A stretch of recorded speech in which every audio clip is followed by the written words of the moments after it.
Bonjour à tous, j'espère que vous allez bien. On se retrouve aujourd'hui pour la réalisation d'un socle. Plus exactement, celui-ci que vous voyez là et que vous avez déjà aperçu normalement la semaine dernière dans notre dernière vidéo. Pour le coup, on va faire quelque chose d'assez simple, que ce soit en termes de réalisation ou en termes de peinture, puisque le but recherché ici, c'est l'effet d'ensemble, parce que pour une fois, et oui, tout arrive, je vais mettre des figurines sur mon socle. Wouhou! Allez, c'est parti!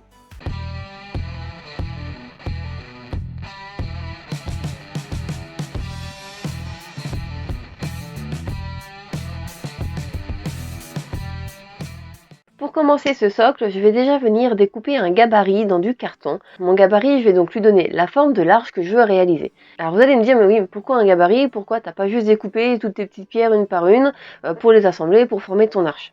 C'est ce que j'ai fait au début. Et bon, c'était pas une réussite, franchement.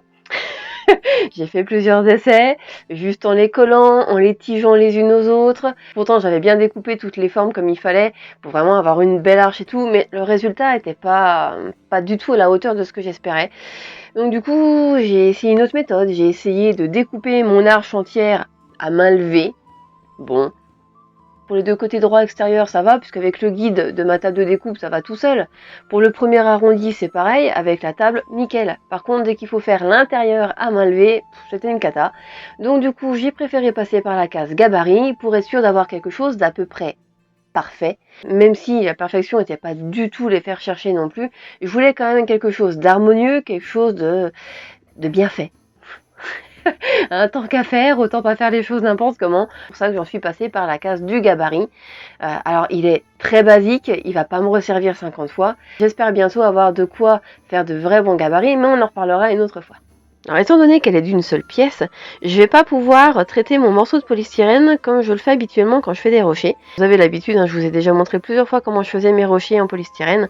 Si vous n'avez pas vu la vidéo, je vous mets le lien juste en haut, comme ça vous pourrez aller voir. Donc pour cette arche, du coup, je vais venir faire mes pierres à la main. Je vais donc commencer par adoucir toutes les arêtes avant de venir dessiner mes pierres tout simplement à peu près tous les centimètres sur la surface de mon arche.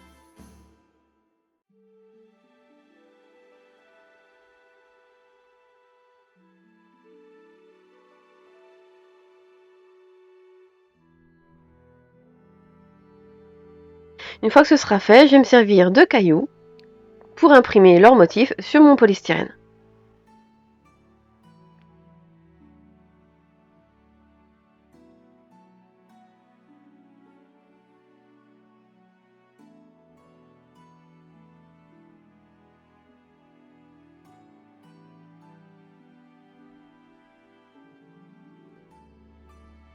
Et de part et d'autre de mon arche, je vais venir monter des murs avec mes briques en polystyrène.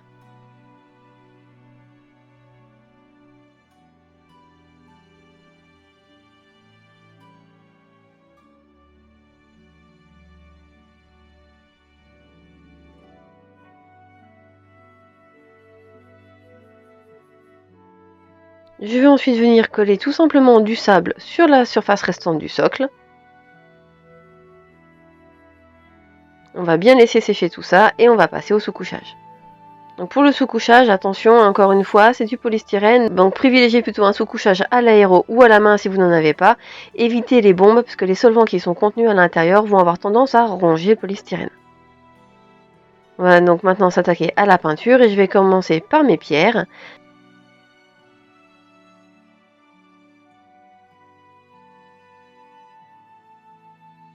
Avant de venir accentuer les joints et de venir brosser par-dessus différentes teintes pour faire ressortir un petit peu toutes les aspérités et leur donner un peu plus de définition.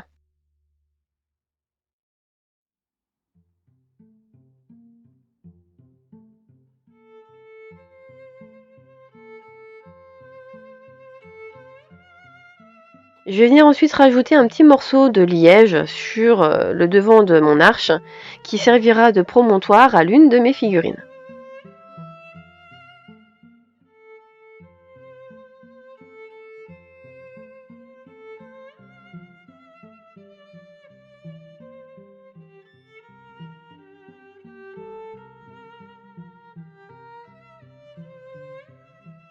Je vais donc pouvoir maintenant m'attaquer à la peinture de mon sol et je vais peindre mon rocher de la même manière.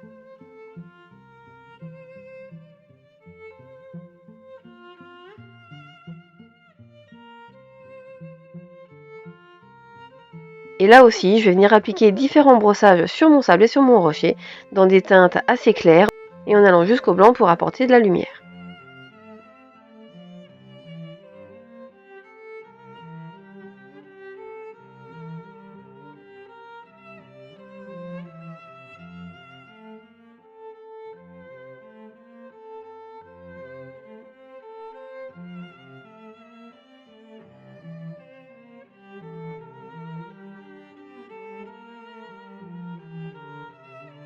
Pour habiller un petit peu ce mini diorama, je vais venir créer avec du fil métallique une espèce de ronce ou une liane qui s'enroule tout autour de la structure.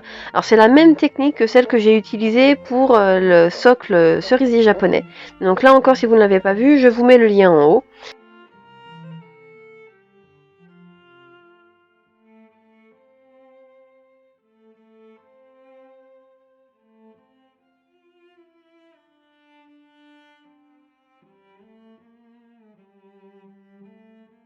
Une fois que j'aurai fini ma liane, je vais là aussi lui apporter quelques brossages pour lui donner un petit peu de nuance.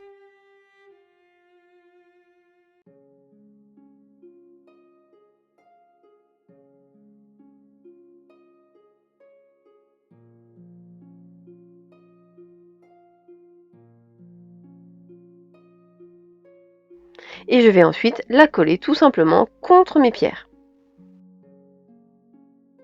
Avant de l'entortiller un peu dans tous les sens, tout le long de la structure.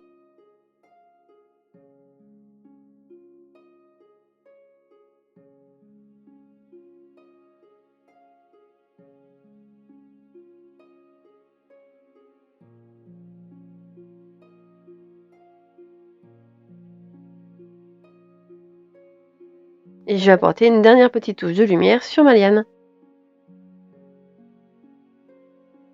Pour étoffer un petit peu l'ensemble, je vais rapporter quelques petites touffes d'herbe un petit peu partout sur mon socle pour vraiment montrer que ici, la nature a repris ses droits sur les créations humaines.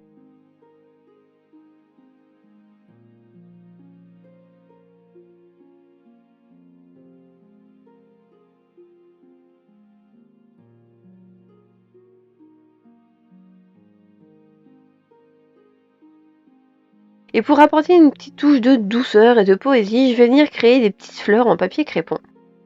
Vous voyez, c'est pas bien compliqué. Il faut juste découper plein de petits rectangles dans du papier crépon, du papier soie si vous avez, et ensuite tout simplement venir replier les bords sur eux-mêmes et découper l'excédent afin de créer comme des espèces de petites roses. Et si vous voulez aller plus vite, vous pouvez tout simplement chiffonner votre papier crépon, ça va faire des boules et ça aura un effet à peu près similaire.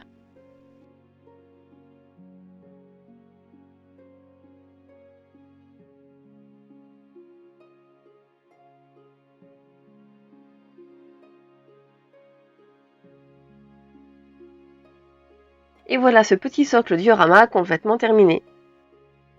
Et comme vous voyez, pour une fois, il n'y a pas une, mais 4 figurines sur ce socle.